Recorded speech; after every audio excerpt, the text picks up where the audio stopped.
Let's talk now about a statewide effort to address homelessness. We've been talking about that already a lot this evening, right? And also build more mental health care centers. That is what Prop 1 promises to do.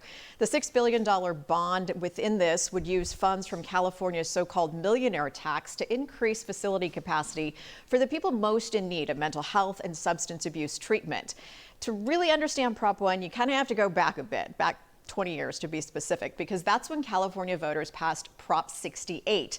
That was called the Mental Health Services Act. And Prop 68 basically imposed a tax on people who made more than $1 million. That money went toward mental health services.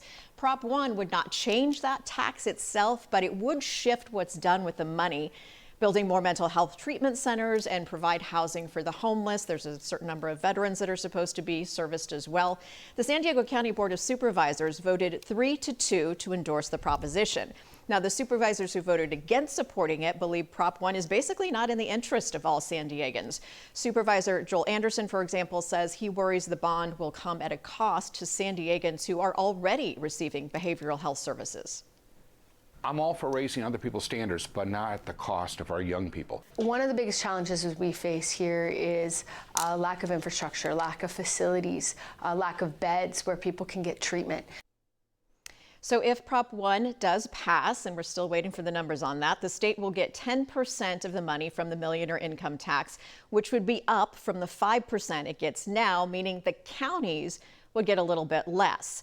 So we have the latest results here, and at this point, it looks like Prop 1 has a 68% no, 32% yes. We know this is early, so we put that out there knowing that this could change, and we're still waiting for the final numbers to come in. But we do know that some big names have been out campaigning for Prop 1. Governor Newsom and State Senate Pro Tem Tony Atkins, just to name a couple.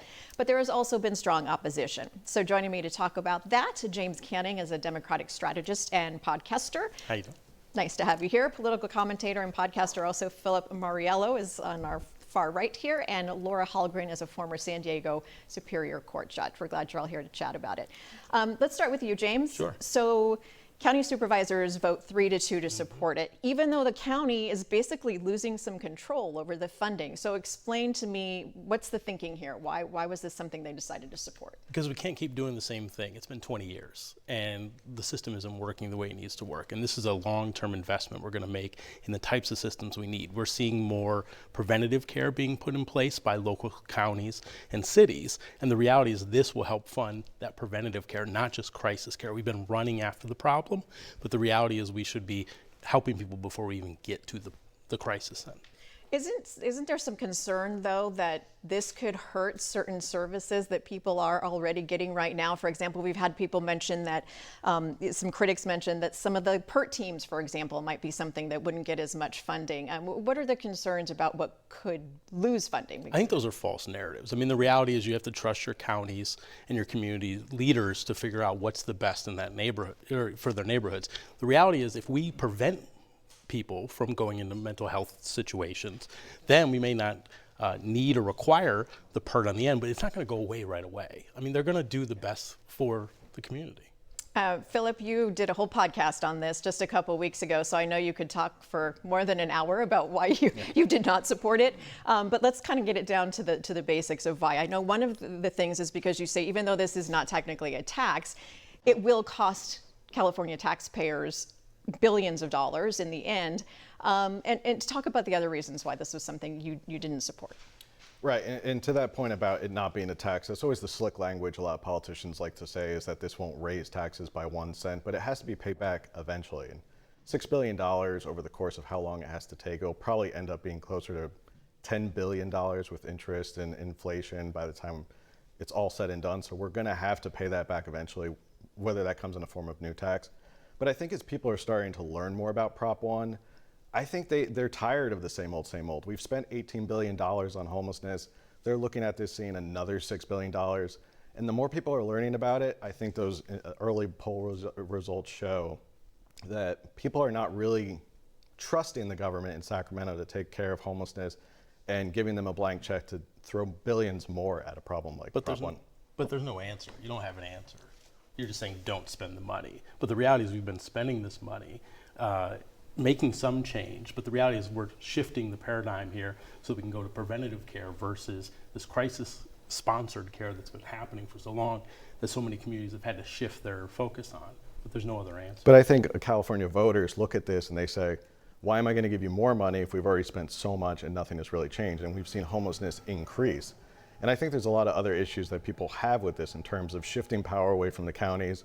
Local politics, I think, have a better handle on homelessness rather than Sacramento. This is a state with 58 counties, enormous state. It covers so much land and geography and diversity. It's hard for Sacramento to really zero in on what are the issues on the ground level. I'm a fan of localism. I think the counties and the cities have a better control, and centralizing this all in Sacramento is not going to, in the end, help. Well, and I think if you listen to the supervisors that opposed it, they had the same thought, that they would rather have the control here. Let's take a look, because I'm being told that we have some updated numbers actually, and they're a little bit narrower now of numbers here, but 53% no, 47% yes on Prop 1. Again, these numbers could keep changing, so we won't put too much into the final result quite yet. Judge, so a lot of the thought behind this Prop 1 is that, at least if the governor, the way he's been talking about it leading up to this, has talked about this money being spent so that we prevent people from going into the criminal system in the first place. I know you spent a long time in the criminal justice system looking at criminal cases. From that perspective, how does Prop 1 play into what you've seen? Well, I think it plays into that because part of Prop 1 is reprioritizing where the money goes from the millionaire tax. That tax raises about $2 to $3 billion a year. And so now 30% of that money the counties must spend on homeless and wraparound services devoted toward those who are mentally ill or have behavioral health issues. In the courts, when I would try to place someone into treatment, have them released from jail to a treatment program, we often couldn't find beds because there just aren't enough. We need thousands and thousands of beds throughout the state, and this would be a step towards creating them. So to that end, it serves a purpose. And the monies, a lot of them will be doled out to the different counties to establish those programs. Those counties will still be involved, but it's just telling the counties you need to spend part of this money on wraparound services for the homeless. I think what anybody on either side would agree is this one proposition is not going to solve this crisis in our state.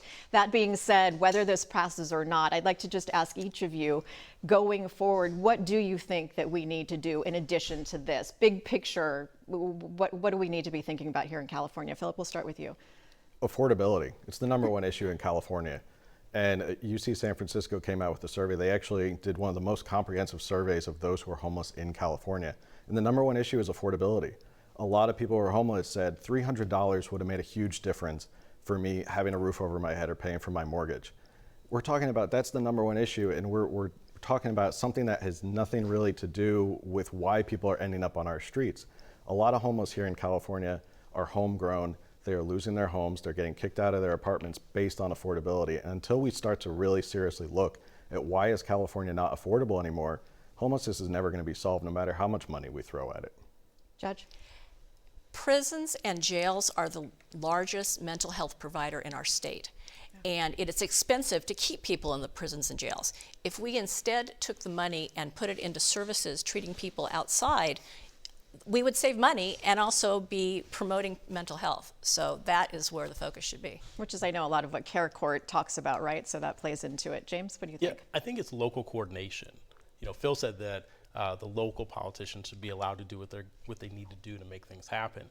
The reality is Kevin Faulkner and the people before him didn't do that. And right now you have a county, you have a city working together to make sure that we're coordinating. This funding would help make sure that we're getting those beds put in place, we're getting those step-down services, and I think that coordination is happening, but we've got to keep the Democrats in to make sure it happens. Okay, thank you all for your opinions. Obviously too early to say what's actually going to happen with Prop 1, but we appreciate you weighing in on it. We